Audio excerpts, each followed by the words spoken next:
Hello everyone, welcome back to my another mini blog. মা, বাবা আর বোন গিয়েছিল কদিন আগে দীঘাতে। আমাকে যদিও নিয়ে যায়নি, তাই আমার জন্য এই টুকটাক কিছু জিনিস নিয়ে এসেছে। আর দীঘাতে গিয়ে আমরা যতই এই নাম লেখা চাবি রিংগুলো নিই না কেন, এগুলোর প্রতি কিন্তু একটা অন্যরকমই ভালোবাসা থাকে। ওরা যেদিন ফিরে আসে সেদিন বিকেলেই আমার এক স্টুডেন্টের বার্থডে ছিল, সেখানে আমি আর বোন ইনভাইটেড ছিলাম। ব্যাস সেজে গুজে দুজন মিলে পৌঁছে গেলাম। আর এখানে দেখো সব পুচকেগুলো কেমন চারিদিকে ঘিরে ওকে বসে আছে। তাই ওকে একা পায়েস খাওয়ালে হবে নাকি, তাই সবাইকে একটু একটু করে পায়েস খাইয়ে দিলাম। ওদের ওখানে জন্মদিনের অনুষ্ঠান দেখে না আমাদের ছোটবেলার কথা মনে পড়ছিল। একদম এক বয়সী আমরাও ছিলাম পাড়ায় অনেকজন একসাথে, আর জন্মদিন মানে তো সে বিশাল আনন্দ।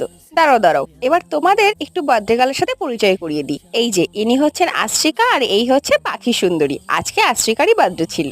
খাওয়া দাওয়া শেষ করে আমরা চললাম বাড়ির পথে। দেখা হবে নেক্সট ভিডিওতে। এখন টাটা।